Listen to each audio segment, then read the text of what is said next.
I pushed open Mom's front door, rainwater dripping from my scrubs after a 12-hour hospital shift. The living room was dark except for the lamp by the couch. Then I saw them. My mother, Evelyn, holding my ex-husband Alex in her arms. His eyes found mine, wide with something like guilt.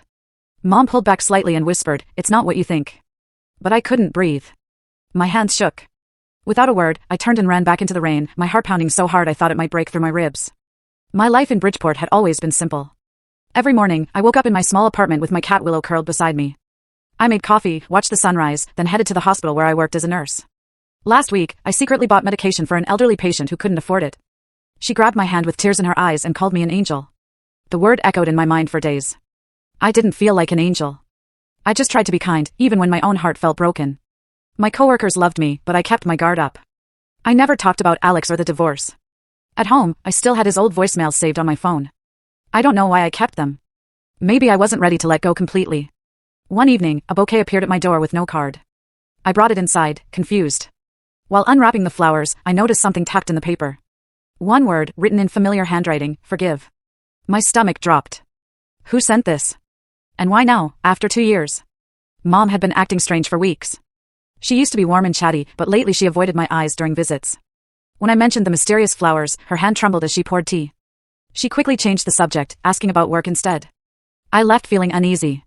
As I walked to my car, I glanced back through the window. Mom stood alone in the kitchen, whispering to herself. Though I couldn't hear the words, her expression looked terrified. Later, I swear I heard her say, "It's starting again." I volunteered at an animal shelter every Saturday. One morning, the director rushed in, waving a check. Someone had donated $10,000 anonymously. The note said only, "For the kindest soul." Everyone assumed it was a rich philanthropist. But when I saw the return address, my blood went cold. It led to Alex's old business office downtown. I drove there after my shift. The building was empty, windows dark, a for lease sign swinging in the wind. Who was behind this? And why use Alex's address? Alex showed up at the hospital the next week, claiming he was delivering medical supplies. He still had that confident smile, but now it carried something else, guilt, maybe. "I'm not here to hurt you," he said softly. I wanted to tell him to leave, but something stopped me. As he turned to go, sunlight caught his keychain. Hanging from it was a delicate silver bracelet. My mother's bracelet. The one she wore every single day. My throat tightened. Why did Alex have it? What was happening between them? I confronted Mom that evening. "Are you seeing him again?" I demanded. She burst into tears, something I'd rarely seen. "You don't understand what's at stake," she sobbed, but wouldn't explain further. I left angry and confused. 2 days later, a letter arrived in my mailbox. No return address. The postmark read Grand Rapids, Michigan. I stared at it for hours before opening it. Inside was a faded photograph of my parents' wedding and a bank slip. Large money transfers, made years ago, all to Alex Carter. A handwritten note said, "He didn't betray you. He saved you." I couldn't sleep. The note made no sense. Alex had cheated on me, or so I thought. That's why we divorced. But this bank slip showed Mom had been sending him money for years. I studied the wedding photo. My father looked so happy beside Mom. He died when I was 12. I barely remembered him now. The note's words haunted me. "He saved you." Saved me from what? I grabbed my phone and called Alex. When he answered, I said only 3 words, "Tell me everything." He was silent for a long moment. Then, "Meet me tomorrow." We met at a coffee shop across town. Alex looked exhausted, like he hadn't slept in days. "Your mother helped me after the divorce," he admitted. "But there's so much more you don't know." I wanted to scream at him, but his eyes were sincere. He slid a plane ticket across the table. "Come to Michigan with me. You deserve the truth." I stared at the ticket. Grand Rapids. The same place the letter came from. "Why there?" I asked. He stood up slowly. "Because that's where it all started. And where you'll finally understand." My best friend Tanya, another nurse, thought I was crazy. "You're walking into a trap," she warned as I packed. But I couldn't ignore this anymore. Mom's tears hadn't been guilt, they were grief. Something terrible had happened, something that connected my mother, my ex-husband, and a city I'd never visited. Tanya hugged me tightly before I left. "Just promise you'll call me every day." I promised. That night, I booked my flight. Whatever waited for me in Michigan, I needed to face it. The truth was worth any risk. Before leaving Bridgeport, I stopped by the animal shelter one last time. A quiet old man I'd never seen before approached me. "You remind me of someone I once loved," he said gently, handing me an envelope. Inside was a Michigan address, the exact same one from the old bank slip. My hands shook. "Who are you?" I asked, but when I turned around, he was gone. I asked the director about him. She checked the records, confused. "There's no one by that description here today." The man had vanished like a ghost. On the flight to Grand Rapids, I pressed my forehead against the cold window. Clouds stretched endlessly below.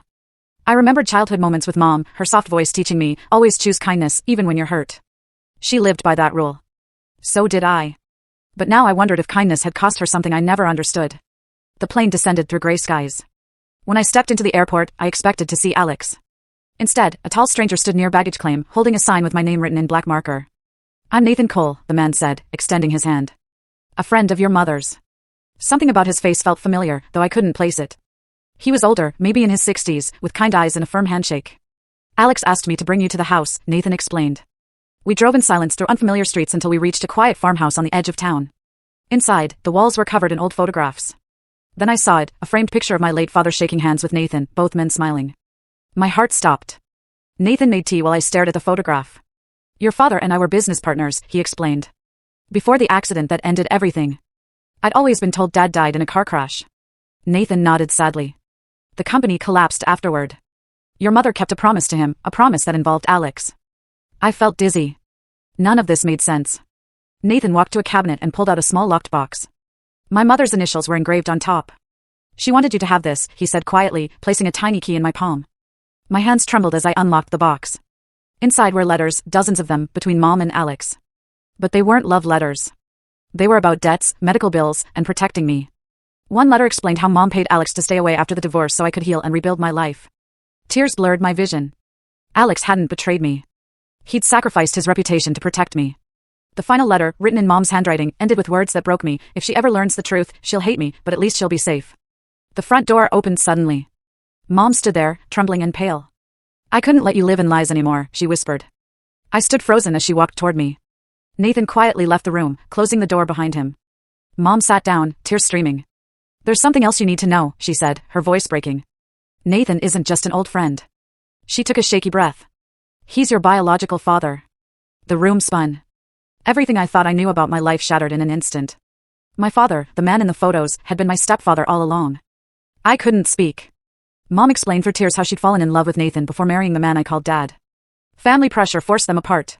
She married to avoid scandal, and Nathan disappeared from her life. But he never stopped caring. He funded my education anonymously, sent money for emergencies, watched over me from a distance.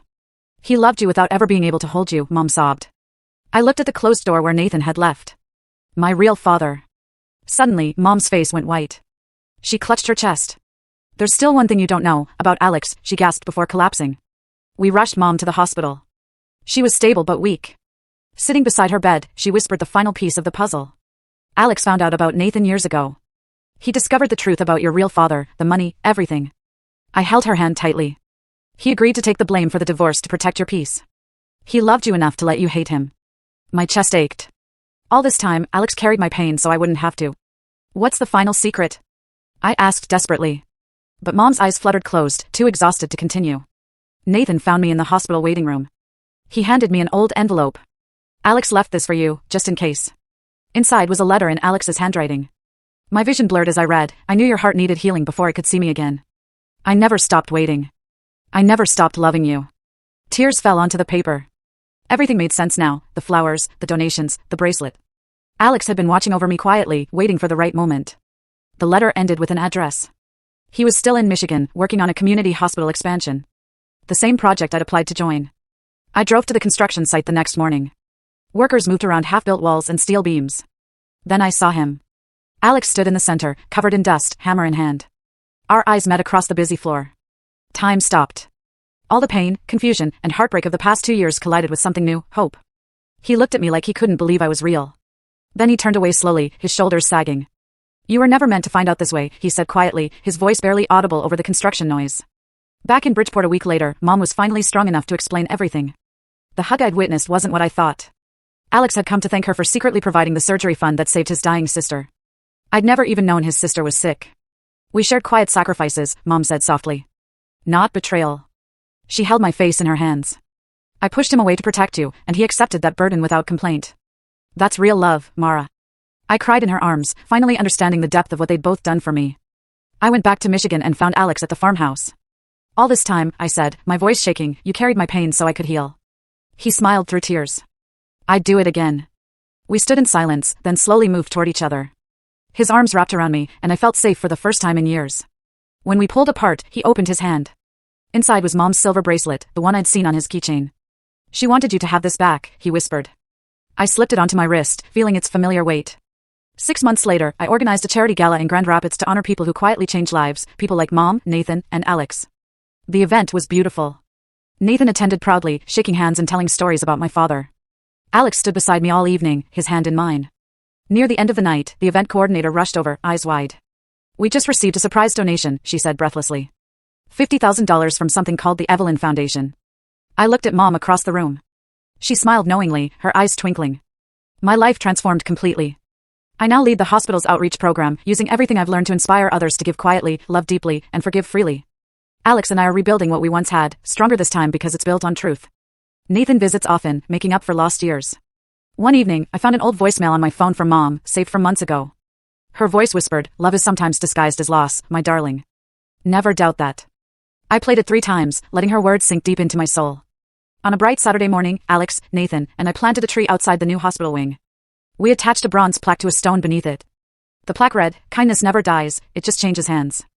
I thought about everything that brought me here, the confusion, the pain, the shocking revelations. But also the love that persisted through it all.